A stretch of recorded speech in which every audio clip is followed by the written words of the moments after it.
पंडित लोग समझदार होते हैं कि सरदार होते हैं? मैंने कहा अपना भाई है। मैं कहा क्यों नाराज किया? मैंने कहा पंडित ही समझदार होते हैं, उनके चोटी होती है और आकाश मार्ग से जो ज्ञान गंगा आती है वो सीधी की सीधी बुद्धि में प्रविष्ट हो जाती है। तो भाई बोला एंटीना तो तुम्हारे भी लगा हुआ है, पगड़ी उतार के देख लो, पूरी की पूरी डिश रखी हुई है। मैंने कहा योगेंद्र भाई, ज्ञान अपने को आता है, थूक में आता है, पर समस्या क्या है कि दाढ़ी से अर्थ होके नीचे चला जाता है। ये हास्य की बात थी, लेकिन ईमानदारी की बात यह है कि जब किसी सरदार जी की बुद्धि अर्थ होकर खेतों में पहुंचती है तो वह फसलें नहीं, सोना लहलहा उठता है। क्या बात है, वाह वाह। जब वो बुद्धि अर्थ होकर खेतों में पहुंचती है तो उत्पादन दुगना तिगना हो जाता है। और समस्त सदन का प्रेम और आशीर्वाद चाहूंगा, जब वो बुद्धि अर्थ होकर सीमाओं पर पहुंचती है तो देश की रक्षा के लिए बंदूकें उठ खड़ी होती हैं। क्या बात है, वाह वाह।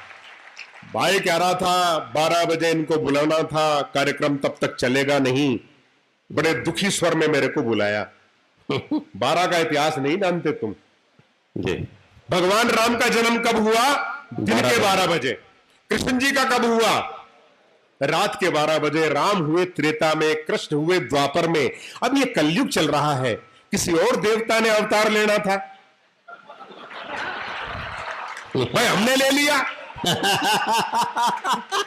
अब आप देख लो, मनमोहन सिंह जी नगर परिषद का चुनाव नहीं जीत सकते, वार्ड का भी, लेकिन 10 साल तक अगले प्रधानमंत्री रहे, तो यह अवतार नहीं कलयुग के तौर बताओ क्या है? और दूसरी स्थिति आप देखिए, घड़ी की 3 सुइयां हैं। घड़ी की 3 सुइयां हैं, सबसे तेज भागने वाली सुई सेकंडों की है और वो बहुसंख्यक हिंदू धर्म का प्रतिनिधित्व करती है। दूसरी सुई है मिनटों वाली, जनसंख्या के हिसाब से मुस्लिम भाइयों के हिस्से में आई है। और तीसरी सुई पता नहीं चल रहा कि चल रही है कि नहीं चल रही, घंटे वाली, सरदारों के हिस्से में वो आई। हाँ हाँ। जहां तीनों सुइयां मिलती हैं वहां 12 बजते हैं। अगर देश में राष्ट्रीय एकता पैदा करनी है, सांप्रदायिक सद्भाव पैदा करना है, प्रेम और भाईचारा पैदा करना है, तो इन तीनों सुइयों को मिलाना होगा और देश के 12 बजाने होंगे। क्या बात है। आज देखिए हमारे यहां अध्यक्षता कर रहे हैं रमेश चंद्र मित्तल जी, राकेश जैन जी जो है वो भी मुख्य अतिथि हैं। मैं तो एक कार्यक्रम में गया था साहब, वो पीपी ज्वेलर्स वाले मुख्य अतिथि थे, उन्होंने सभी को एक एक चेन भेंट की थी। तो मैं ये उम्मीद कर रहा था एक एक मिठाई का डब्बा तो आ ही जाएगा कम से कम, पर दूसरा वो भी नजर नहीं आ रहा अभी तक। और राकेश जी, मैंने ना अभी घर में पत्नी कह रही थी कई दिनों से, बोलो रेनोवेशन कराओ, एक बाथरूम नहीं, एक बात बताओ, अभी फिर ये राकेश जैन जी क्या मंगावेंगे? ये कमोड मंगावेंगे? वैसे भी मोदी जी कह रहे हैं शौचालय बनवाओ। कुछ ना है, शौचालय बनवाओ, तेरे लिए वो जगह वो ही है बैठने की। मैं तो बात कर रहा हूं, पहले वो तो सुन ले, पूरी बात नहीं सुनेगा, पहले बीच में टांग मार देगा अपने।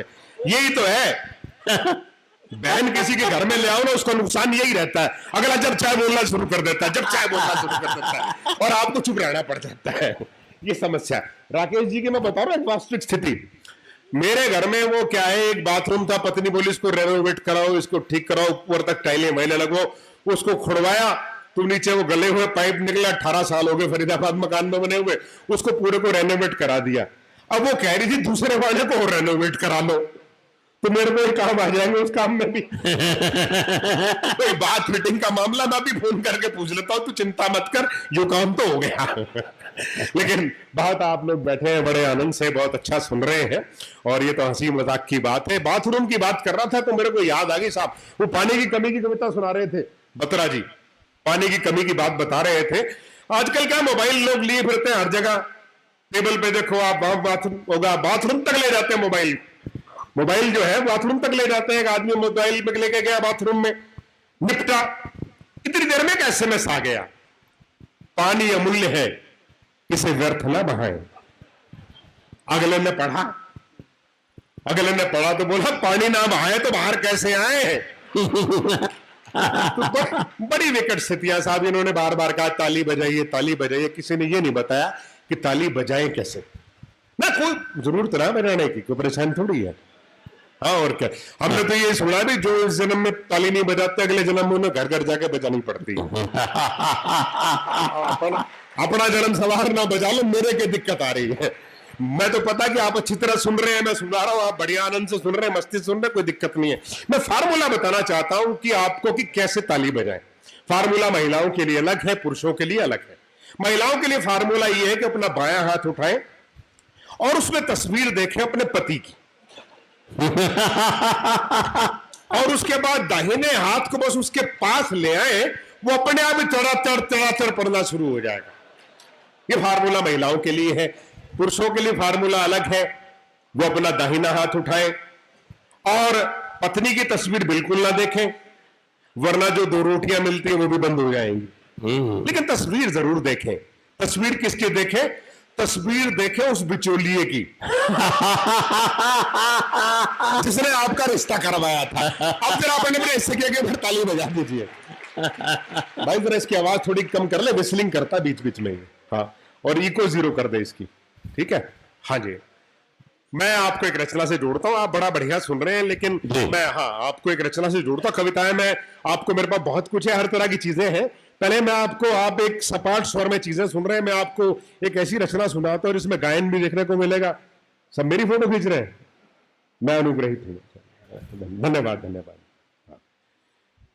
देखिए, मेरी पत्नी ने कहा पिछले दिनों कि भाई तुम जो है अपने मोबाइल पे रिंगटोन लगवा लो, हेलो टून्स लगवा लो। जब ये शुरू हुई तो जिस उम्र में मैं हूं उस उम्र में आदमी परिवर्तन नहीं चाहता, स्टेटस को होता है, जो चीजें जैसी सुविधाएं उनसे काम चलाओ। भाई खुद आदमी 10,000 के 15,000 रुपए के मोबाइल से काम चला लेता है, बच्चे जो 50 का लिए फिरते हैं। आदमी परिवर्तन नहीं चाहता, लेकिन पत्नी ने बार बार आग्रह किया तो अब मानना भी था।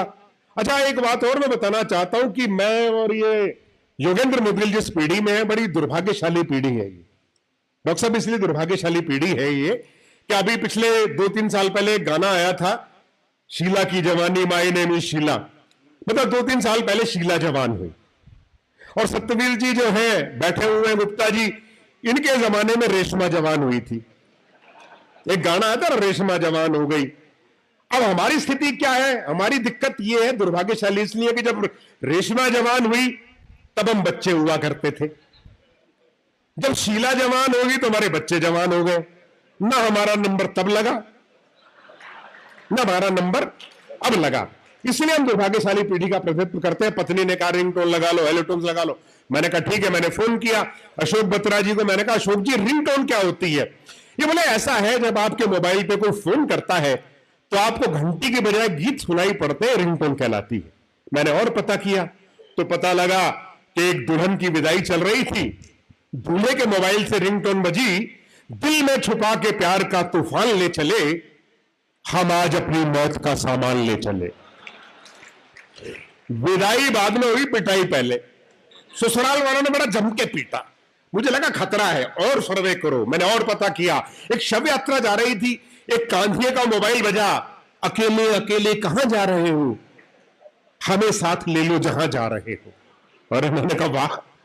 अच्छा, वो शव यात्रा कब्रिस्तान से होकर गुजरी, एक का पैर कब्र पे पड़ा, दूसरे का मोबाइल बजा, झलक दिखला जा, एक बार आजा आजा। अब उसे पता नहीं अगर ये आ गया तो क्या हो जाएगा। तो साहब मुझे लगा कि भाई हेलो टून्स का पता करो, वो क्या होती है।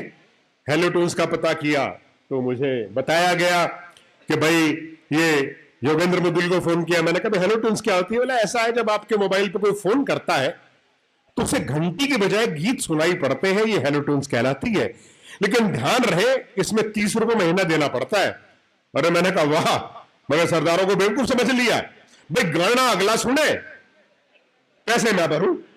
मैं कहा वाह बेटा। तो मैंने रिंगटोन लगाई, और आप मजा लीजिएगा, आपके लिए आनंद के लिए है कि जैसे ही मैंने रिंगटोन के लिए बेबी डॉल में सोने दी, एक धार्मिक गीत आया था जिस पर सनी लियोनी नामक सन्यासिनी ने नृत्य करके दिखाया था।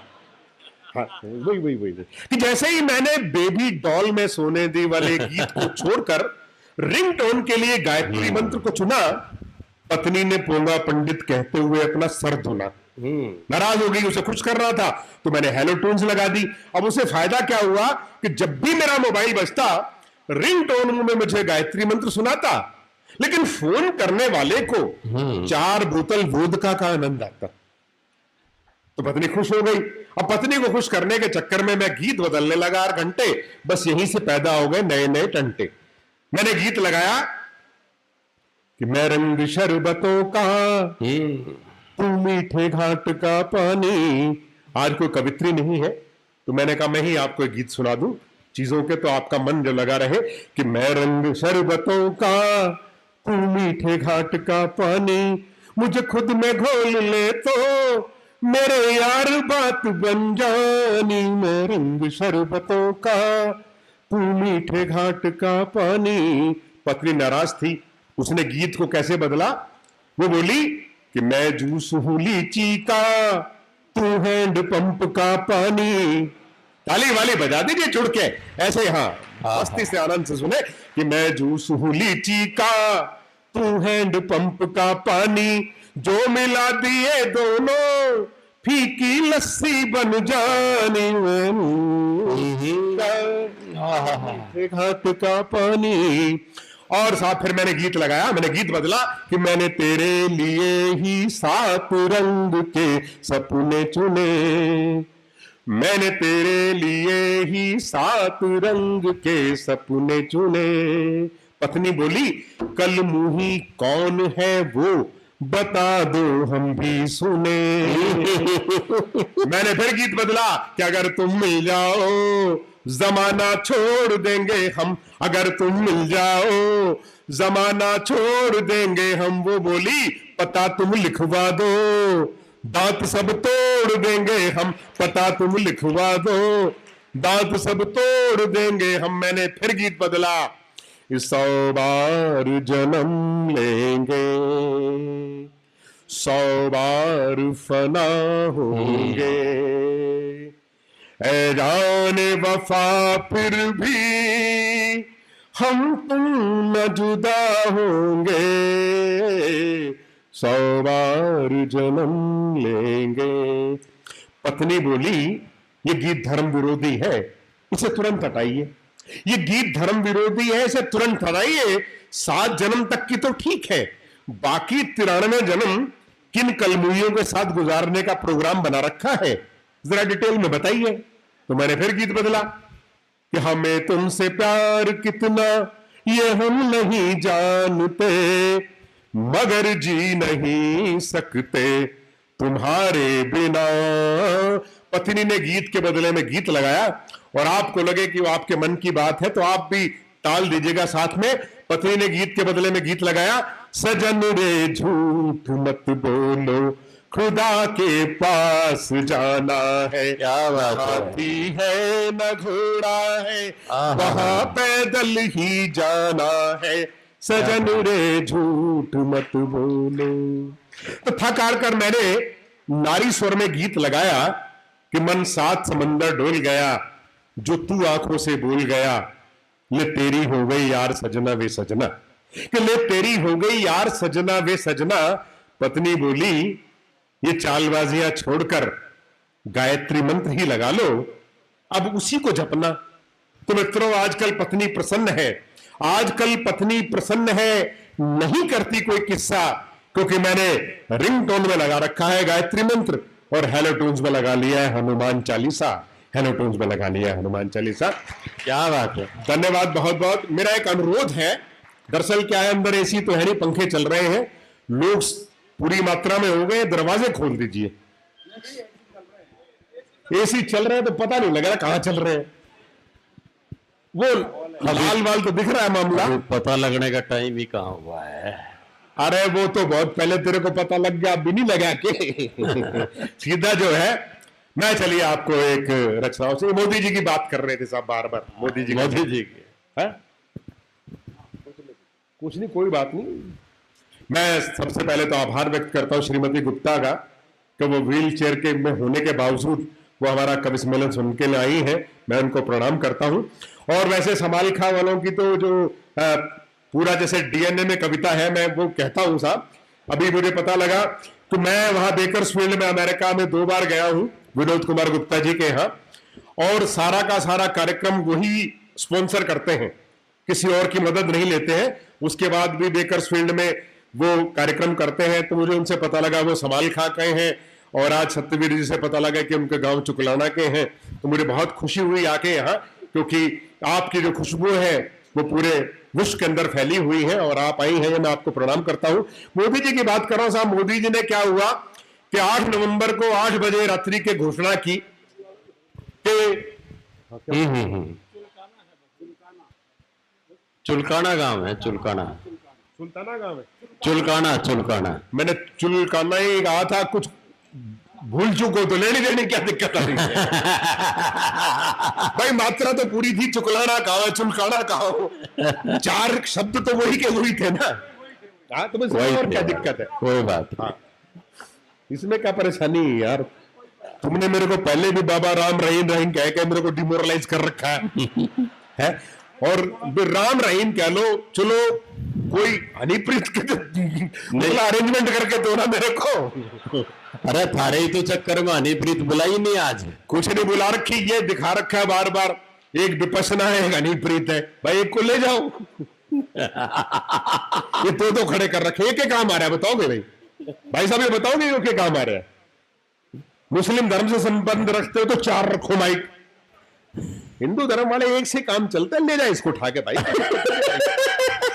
गुप्तारी को ज्यादा 2 माइक के ज्यादा पैसे देने तय कर रखे हैं ले जा अपना भाई। उसने कहा था कि 2 लगाऊंगा। नहीं 2 माइक लगाऊंगा, 2 लगाऊंगा तो तेरे को कहा तू पानीपत का पड़ोसी, हमारे साथ तो पंगा ले नहीं सका गला। पता है मेहमान है, तू तो घर का ही मेहमान है, तीसरा के है, 2 की बजाय 4 भी लगा दे। बहरहाल मैं आपको बताऊं साहब कि 8 नवंबर की बात है, 8 बजे मोदी जी ने घोषणा की कि आज रात के 12 बजे से ये 500 और 1000 रुपए के नोट लीगल टेंडर में ही रहेंगे।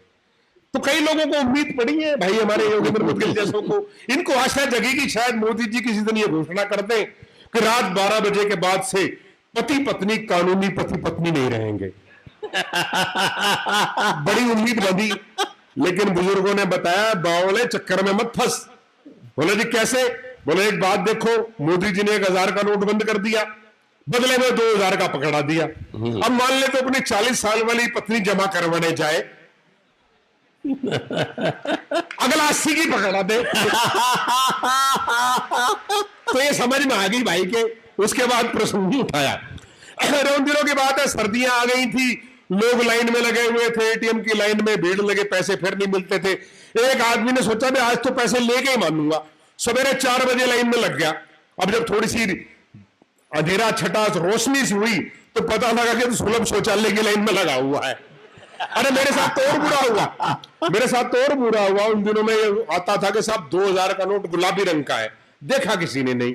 500 का नोट जो है हरे रंग का है, देखा किसी ने नहीं। और मेरी पत्नी एक दिन सुबह सुबह बोली, बोले तुमने लॉटरी खेलना शुरू कर दिया? अरे मैं कहा फालतू बातें मत करो, मैं लॉटरी नहीं खेलता हूँ।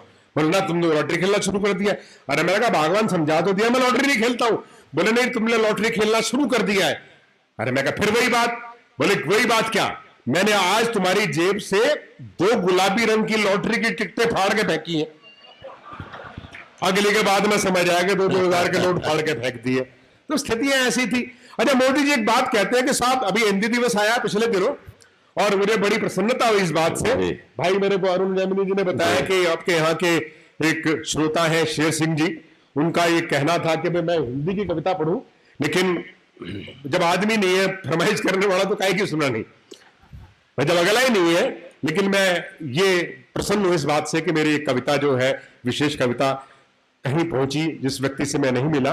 लेकिन मैं आपको साहब बताना चाहता था, मोदी जी ने कहा कि मैं चाय बेचते बेचते हिंदी सीख गया, मैं चाय बेचते बेचते हिंदी सीख गया।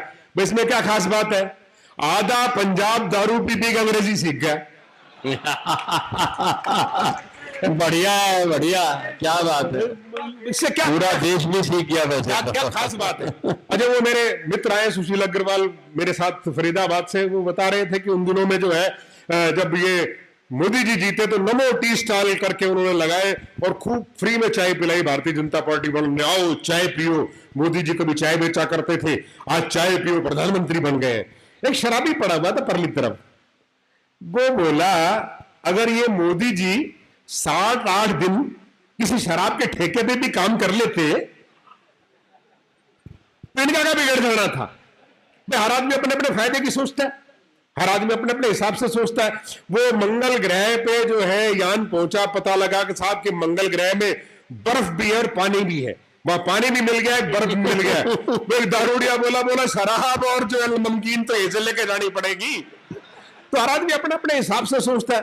और अपने देश में जो है वो एक ये 56 इंची सीने की बात कर रहे थे, बाकी किसी का 56 इंची हो या ना हो, गुजरातियों को आजकल जरूर 56 इंची मिलेगा सीना, जो भी मिलेगा फैला हुआ मिलेगा। एक मेरे को मिल गया, बोला देखो मोरारजी देसाई गुजरात से, महात्मा गांधी गुजरात से, सरदार पटेल गुजरात से, नरेंद्र मोदी गुजरात से।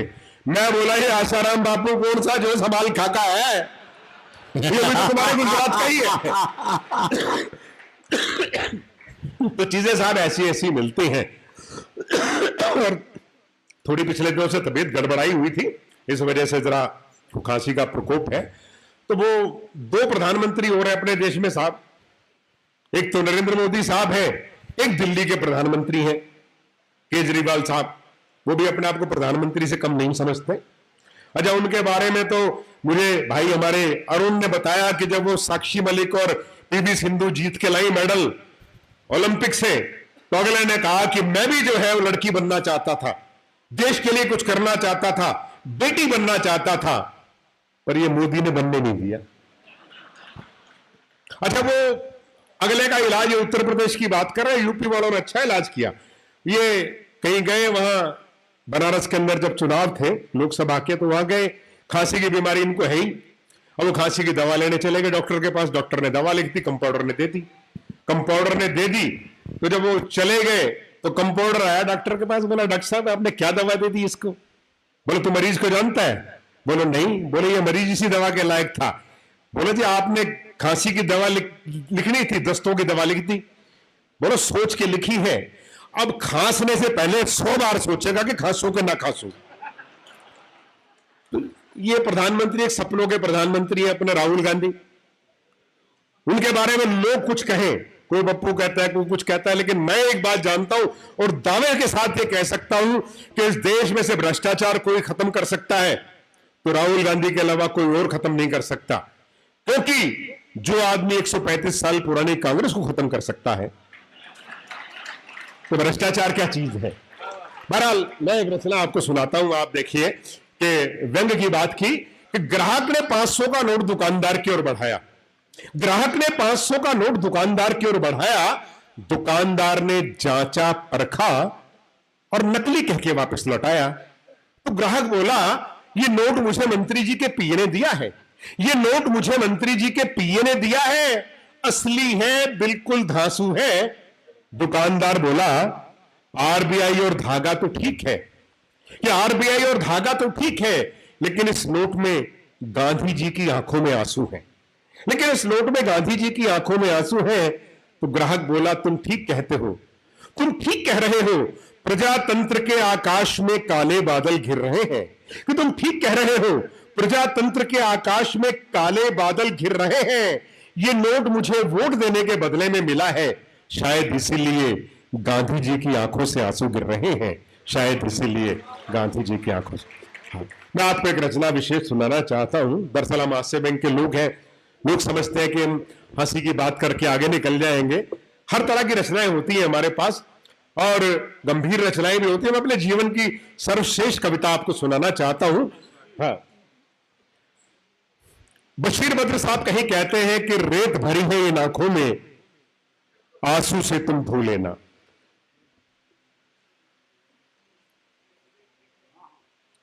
कोई नहीं, मैंने अभी आप हलचल कर लीजिए। मैं इस कविता 3-4 मिनट की कविता है, उसमें चाहूंगा कि बिल्कुल आप शांति से सुने और आप हमेशा आगे तक याद रखेंगे इस कविता को। बशीर बद्र साहब कहते हैं कि रेत भरी है इन आंखों में, आंसू से तुम धो लेना, और कोई सूखा पेड़ मिले तो उससे लिपट कर रो लेना। कोई सूखा पेड़ मिले तो उससे लिपट कर रो लेना। और मैंने दरिया से सीखी है पानी की पर्दादारी, कि मैंने दरिया से सीखी है पानी की पर्दादारी। ऊपर ऊपर हंसते रहना, गहराई में रो लेना, ऊपर ऊपर हंसते रहना, गहराई में रो लेना। मैं कविता विशेष सुनाना चाहता हूं। पिछले दिनों आपको ध्यान होगा अमिताभ बच्चन जी ने कहा था कि जब घर की महिलाएं घर से बाहर होती हैं, चिंता बनी रहती है। ईमानदारी की बात यह है कि आपकी पत्नी, बहन, बेटी, चाहे वो हवाई जहाज से सफर कर रही हो, चाहे वो कार में सफर कर रही हो या पैदल सफर कर रही हो, जब तक वो घर नहीं लौटती है तब तक चिंता बनी रहती है। और पिछले दिनों वर्णिका कुंडू के मामले में आपने महसूस कर ही लिया होगा कि जब तक महिलाएं घर नहीं लौटती हैं तब तक चिंता रहती है। तो मैंने एक पिता की चिंता जो है वो बेटी के लिए वो क्या महसूस करता है, सब कुछ अच्छा होने के बावजूद भी कहां वो दिक्कत महसूस करता है, वो मैंने आपको सुनाने का प्रयास कर रहा हूं। मेरी बेटी क्लिनिकल साइकोलॉजी में पीएचडी कर रही है बेंगलोर से, और बड़ा ये एक बार बैठ जाए देखे, और जिस तरह से तू पानी की बोतल लेके चल रहा है ना, इस तरह से तुझे लग रहा है तो कहीं और जा रहा है। और मोदी जी ने बाहर के लिए मना कर रखा, पता तेरे को? उन्होंने कहा ना खाने दूंगा, ना खाऊंगा, ना खाने दूंगा, इसलिए फिर भी शौचालय बनवा दिए। समझ गया? बैठ जा। सब ये कुछ कविताएं वो होती हैं जो हम अपने हाथ से लिखते हैं, और कुछ कविताएं ऐसी होती हैं जो मां सरस्वती की कृपा से हमें प्राप्त होती हैं। आपके हाथ लिखते मात्र है, लेकिन जैसे मां सरस्वती बोल के आपको लिखा रही हो।